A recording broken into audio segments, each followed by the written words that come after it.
भारत का इमरान रखा। मैं अभी यूएस गया तो वहाँ भी एक इवेंट हुआ, तो मैंने कहा यार ये नाम मुझे अच्छा लगता है, आप इस नाम से करो। तो देश का नाम आपके नाम से पहले आए तो इससे बड़ा गर्व सही क्या हो बात है। सकता और पड़ोस वाले में वो प्रधानमंत्री तक पहुंच गए थे। है। तो महत्वाकांक्षाओं का बाजार खत्म कैसे हो जाए? नहीं, नहीं, ये You महत्वाकांक्षा never से know. ज़्यादा ये जज़्बात हैं जो एक अलग तरह। मेरी एक नज़्म है, उसका एक शेर है कि अ, सोचता हूँ तो मेरी आँख छलक जाती है, मुल्क से रूह का रिश्ता बड़ा जज़्बाती है।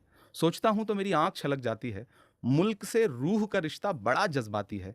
मेरे आका ने मदीने में कहा था ये कभी, हिंद की सिमत से एक ठंडी हवा आती है। ये रेफ़रेंस है।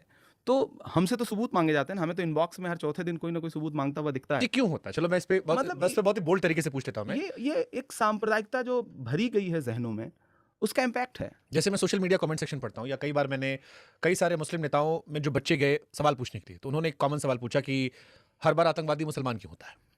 या आपने अभी कहा कि दबा दिया था, एक्स्ट्रा दबाया था, नाम में वजन होता है। ये क्यों आपको लगता है? ऐसा क्यों हो? ये शुभंकर भाई, परसेप्शन क्यों कितने बना? बड़े पैमाने पर लोगों को आतंकवादी बनाया गया, ठप्पा लगाया गया। इस रिसर्च पे अगर कभी कोई मीडिया हाउस काम करे ना, तो आपकी आँखें भर आएँगी। ऐसे-ऐसे लोग हैं, 17 साल बाद बाइज़्ज़त बरी, 23 साल बाद बाइज़्ज़त बरी, 12 साल बाद बाइज़्ज़त बरी। आप वो 22 साल लौटा सकते हो किसी इंसान के जिसका नाम अकरम था, जिसका नाम साहिल था, जिसका नाम सुहैल था? वो 17 साल लौटा सकते हो किसी के? सदियों से यहीं पर रहता है, जाने कितने दुख सहता है। भीगी पलकों से एक बेटा भारत माँ से ये कहता है, पुरखे हम सबके गोद में तेरी खाक ओढ़ कर लेटे हैं, माँ हम भी तेरे बेटे हैं। तो उस पीड़ा को कभी किसी ने समझने की कोशिश ही नहीं की। आप जो कह रहे हो, ये बहुत सारी घटनाएं इस बीच और में ये आई हैं, घटनाएँ बहुत सारी जिनमें हैं। 20-21 साल का है। लेकिन इमरान, इसका एक सच ये भी है कि सारे नहीं निकले हैं, कई सारे होंगे भी। और एक पहलू ये भी है कि जैसे प्रज्ञा ठाकुर अभी निकली, वो भी यही बात कह रही हैं कि हम भी जेल में रहे, अदालत ने हमें बरी कर दिया। लेकिन आप उन्हें उस निगाहों से देखते हो कि वो अदालत ने गोडसे को बरी नहीं किया। हुँ। अदालत ने ऐसे बहुत सारे लोग हैं जिनको बरी नहीं किया, और अदालतों ने वही एनआईए जो फांसी की सज़ा मांग रही थी, वही एनआईए कितनी शिथिल हो जाती है, वो भी देश के सामने है।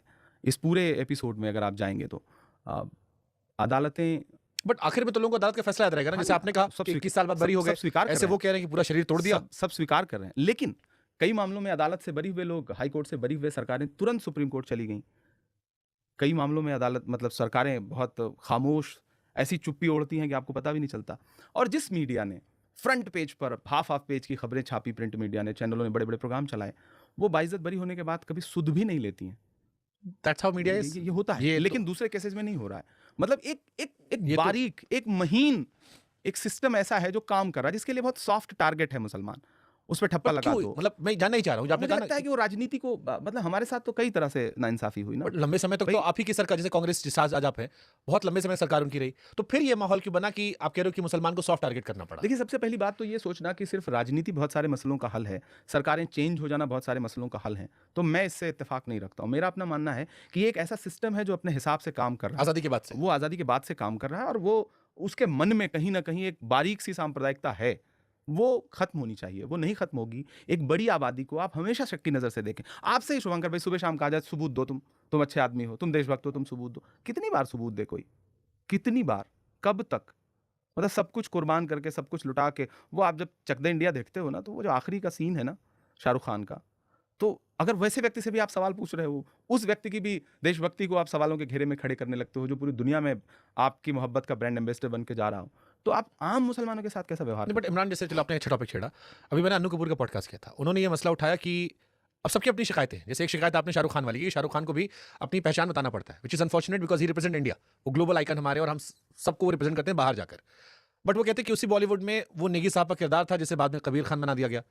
बॉलीवुड में 70 के 80 दशक में बहुत ही आरोप, बहुत सारे आजकल के जो पुराने लोग हैं, वेटरन्स, वो ये कहते हैं कि बड़े सिस्टमैटिक तरीके से बॉलीवुड ने हमेशा इमरान चाचा को ही अच्छा दिखाया।